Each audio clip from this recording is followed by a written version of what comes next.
Another yummy recipe! Hello and good day everyone!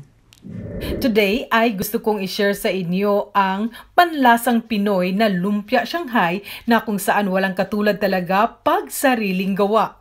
Una sa lahat ay gusto kong i-share sa inyo ang mga ingredients sa paggawa ng lumpia Shanghai na kung saan ito yung version na nakasanayan ko na. Una ay ang ating ground pork. Pwede din ground beef, pwede din chicken, pwede din yung sa isda. Depende sa inyo kung ano yung gusto nyo. Pwede din yung mix na ground pork at saka beef para lasang-lasa. And then, di mawawala ang ating slice na maliliit na onions. Pwede ninyo 2, 3 onion. Depende sa inyo. Masarap talaga pag may onion sa ating lumpia Shanghai. And of course, partner always ang garlic. Maraming garlic, okay na okay. Ako mahilig talaga ako sa garlic, kaya fresh na garlic ang gamit ko. Pwede din yung powder, pwede din yung nakaprito na idagdag natin sa ating mixture. And then, ang gamit ko ngayon ay yung celery na dahon. Pwede din yung parsley or kung ano man yung green meron kayo sa garden. Kasi dito, winter time, yung parsley ko nasisira. Kaya ang ginamit ko yung celery leaves na kung saan yummy din siya na i-partner natin sa paggawa ng lumpia Shanghai. And of course, di mawawala ang ating carrots. Ang carrots talaga na yummy, dagdag sa kulay, dagdag sa lasa sa ating lumpia Shanghai. And then, itong tatlo, napaka-importante ang ating asin. Kayo na ang mag-adjust sa lasa kung gusto nyo dagdagan ng asin or konti lang. And then, ang ating pepper powder. And of course, di mawawala ito sa akin yung konti lang na Knorr powder or pwede din yung magic sarap kung wala. Pwede din yung asukal. 1/2 teaspoon lang yung gamit ko. And of course, ang ating mantika para later sa ating pagpiprito ng ating lumpia Shanghai. Para sa aking lumpia Shanghai, gamit ko lang yung isang itlog na medium size lang. And of course, ang ating lumpia wrapper. Pwede din kayo gumawa ng sariling lumpia wrapper. And then, ang harina, nalalagyan natin mamaya ng tubig para siya yung magpipaste sa ating lumpia Shanghai at hindi na natin need pa ng another egg, kundi yung harina lang talaga. Ayan, ready na ang ating mga ingredient para sa ating lumpia Shanghai. Kaya, let's start na sa ating recipe for today. Una ay sa ating bowl, ilagay natin yung ating ground pork. And then, ito na yung start na i-mix natin lahat yung ating mga ingredient. Ang ating carrots.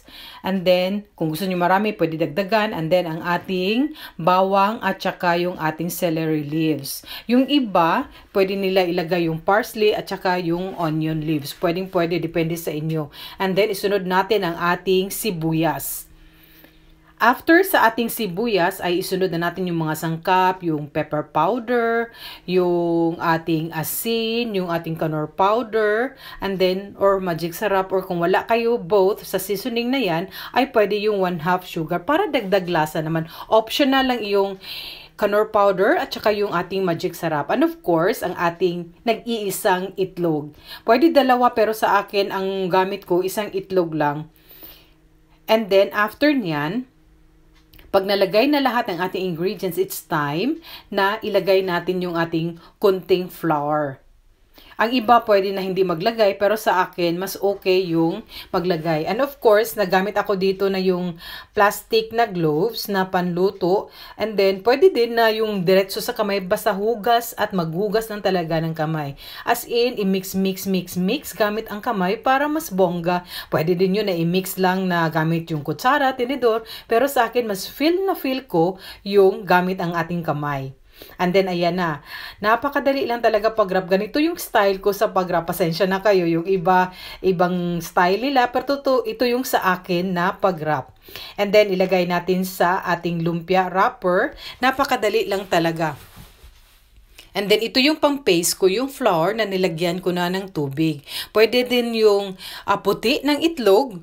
Pero, di ko na gustong gumastos pa ng itlog. Kaya, ito na lang yung aking version na harina na lagyan ng kunting tubig na pang paste. nakakamiss talaga na kumain yung panlasang Pinoy style na lumpia Shanghai, yung mga Asian na mga pagkain, nakakamiss talaga dito sa France. Kaya pag magkataon talaga kung hindi ako makagawa ng ganito all the time, ay may mga standby ako sa freezer. Marami yung ginagawa ko na mga lumpia Shanghai, but kahit yung lumpia na with gulay or yung isda or with tuna, marami yung ginagawa ko, and then konti lang yung iluluto ko kasi ako lang at yung husband ko ang kakain, and the rest ay ilalagay ko sa freezer. Di talaga siya masisira pag diretso sa freezer. O ayan, maganda ang resulta ng ating lumpia Shanghai. By the way, meron din akong video sa paggawa ng lumpia wrapper. Itong lumpia wrapper na gamit ko dito ay yung nabili ko pa sa Asian market. And then, kung wala kayong lumpia wrapper, pwede din kayong gawin. I-check lang sa ilan sa aking mga video. And then, ito, sa ating pot, ito yung 28 cm na lutuan. And then, nilagyan ko ng, di naman masyadong karamihan na oil, katamtaman lang, and then, o diba?